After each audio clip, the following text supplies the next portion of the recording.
24-ന്റെ election special cycle യജ്ഞം ആലപ്പുഴ മണ്ഡലത്തിൽ പര്യടനം തുടരുകയാണ്. തീരദേശ വികസനം മുൻനിർത്തിയാണ് മൂന്ന് മുന്നണികളുടെയും പ്രചാരണം. എന്നാൽ വോട്ടേഴ്സിന്റെ മനസ്സറിയുകയാണ് 24 സംഘം.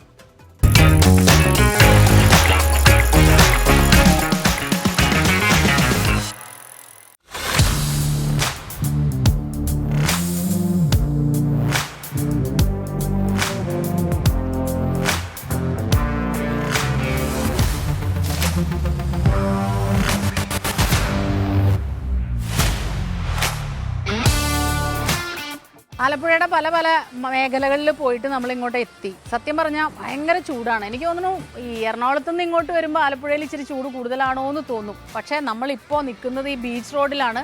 തീരദേശ വികസനം തന്നെയാണ് മൂന്ന് മുന്നണികളും ഇവിടെ മുന്നോട്ട് വയ്ക്കുന്ന വിഷയം. മാത്രമല്ല ഹൈവേ വരുന്നുണ്ട്, അതിൻ്റെ പണിയൊക്കെ പുരോഗമിക്കുന്നുണ്ട്. അപ്പോൾ അതിൻ്റെ ആ ഒരു നിർമ്മാണ ഘട്ടത്തിലാണ് അത്. ഇതിന് ഞങ്ങളുടെ ബാക്കിൽ പ്രേക്ഷകർക്ക് കാണാൻ പറ്റും അല്ലേ? 50 വർഷത്തിന് ശേഷം സാധ്യമായിരിക്കുന്ന ആ ഹൈവേ ആണ്, ബൈപ്പാസ് ആണ്. എനിക്കൊന്നും ഈ മണ്ഡലത്തിലെ മൂന്ന് മുന്നണികളും ഒരേപോലെ അവകാശം ഉന്നയിക്കുന്നത് ആ ഹൈവേ തന്നെയാണ്. എടാ, ഈ പണ്ടുള്ളവരൊരു ചൊല്ല് പറയും, നെയ്യപ്പം നിന്ന രണ്ടുണ്ട് കാര്യം.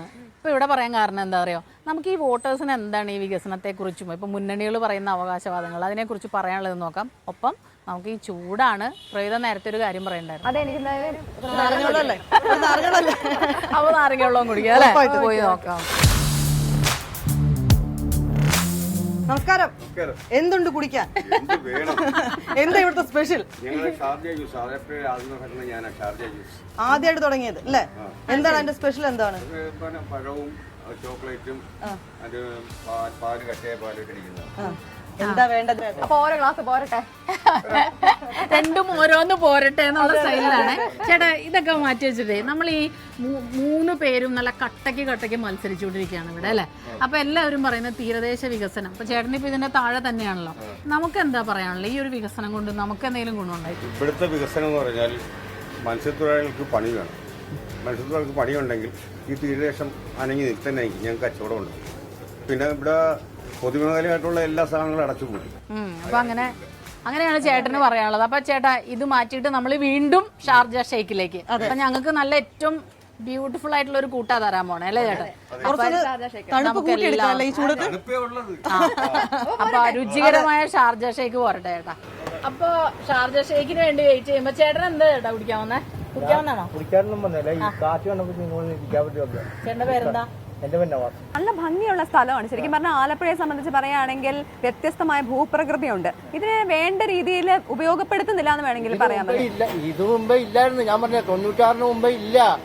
ഇത് ഇദ്ദേഹം വന്നതിന് ശേഷമാണ് വന്നത്. പിന്നെ ഇദ്ദേഹം ടൂറിസം വകുപ്പ് മന്ത്രിയായിരുന്നു. അപ്പോഴാണ് ഏറ്റവും കൂടുതൽ നവീകരണം വന്നത്.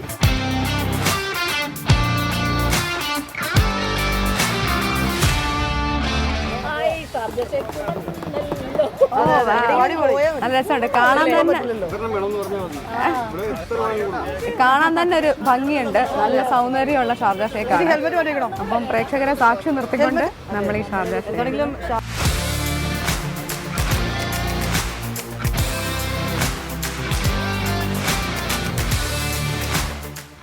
എന്തൊക്കെയാ വിശേഷം ചേട്ടാ? ഈ തെരഞ്ഞെടുപ്പിന്റെ ചൂടൊക്കെ നന്നായി പോകണ്ടോ ചേട്ടാ? ചേട്ടൻ ഇതൊക്കെ ശ്രദ്ധിക്കാറുണ്ടോ? ശ്രദ്ധിക്കാറുണ്ടല്ലോ. ഉണ്ട്. ഇവിടെ എങ്ങനെയുണ്ട്? എങ്ങനെയുണ്ടെന്ന് വെച്ചാൽ ആരിഫിനാണ് സാധ്യത.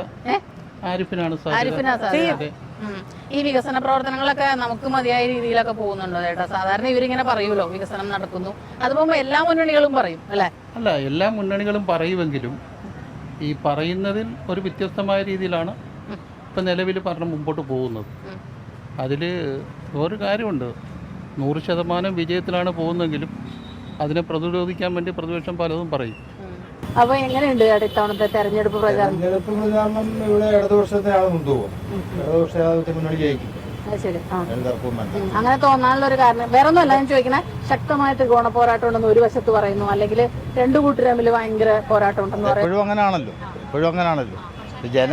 ജനം ഈ കഴിഞ്ഞ 5 വർഷം കാലത്ത് ഉള്ള പ്രവർത്തനങ്ങളും നേട്ടങ്ങളും ഒക്കെ വിലയിരുത്തുമല്ലോ. ആ നേട്ടം വെച്ച് വിലയിരുത്തുമ്പോൾ കഴിഞ്ഞ 10 വർഷമായി ഇന്ത്യ രാജ്യത്ത് നടപ്പാക്കുന്ന കാര്യങ്ങൾ, ഈ കഴിഞ്ഞ 5 വർഷമായി ഇവിടെ ജയിച്ചു പോയിട്ടുള്ള ആരിഫ് ചെയ്തിട്ടുള്ള കാര്യങ്ങളും ഒക്കെ പരിശോധിച്ചാൽ മനസ്സിലായി. 2004 പോയ ആളല്ലേ ഇവിടെ മത്സരിക്കാൻ വന്നേക്കുന്നത്. ഇതുവരെ ഞങ്ങൾ കണ്ട് 2004 പോയിട്ട് ഇപ്പോഴാണ് കാണുന്നത്. അപ്പൊ അങ്ങനെ ഇതുപോലെ 5 വർഷം കൊണ്ട് ഇവിടെ 5 വർഷമല്ല 10 വർഷം കൊണ്ട് ഇവിടെ ചെയ്ത വികസനങ്ങൾ ചേച്ചിക്ക് രാഷ്ട്രീയം പറയാൻ താല്പര്യമുണ്ടോ? താല്പര്യമില്ല. പക്ഷെ വോട്ട് ചെയ്യാൻ പോവില്ലേ? വോട്ട് ചെയ്യും. ആലപ്പുഴയിലെ ഈ ജനങ്ങളെ പറ്റി പറയാം, വോട്ടേഴ്സിനെ പറ്റി പറയാൻ, നമ്മൾ കണ്ട വോട്ടേഴ്സ് ഒക്കെ കൃത്യമായ രാഷ്ട്രീയ ബോധം ഉള്ളവരായിരുന്നു. അത് തന്നെ എന്താണെങ്കിലും ഈ 26-ാം തീയതി അവർ പോളിംഗ് ബൂത്തിൽ ചെല്ലുമ്പോൾ കൃത്യമായി പ്രതിഫലിക്കും എന്നുള്ള കാര്യത്തിൽ യാതൊരു സംശയമില്ല. ടൈറ്റ് കോമ്പറ്റീഷൻ ആയിരിക്കും അല്ലെ വിനീത? അതെ അതെ, ഉറപ്പായി. നമ്മളിപ്പോ ആലപ്പുഴയിലെ വിശേഷങ്ങൾ അറിഞ്ഞു, രാഷ്ട്രീയ വിശേഷങ്ങൾ അറിഞ്ഞു, അവരുടെ ജനമനസ്സ് എങ്ങനെയാണ് നമ്മൾ മനസ്സിലാക്കി. അപ്പൊ നമ്മളിനിപ്പോ അടുത്ത മണ്ഡലത്തിലേക്കുള്ള യാത്രയിലാണ് അല്ലേ? അടുത്ത മണ്ഡലത്തിലേക്ക് പോവാം അല്ലേ? ചോദിച്ചു പോവാം. ചോദിച്ച് നമ്മൾ പോകുന്നു.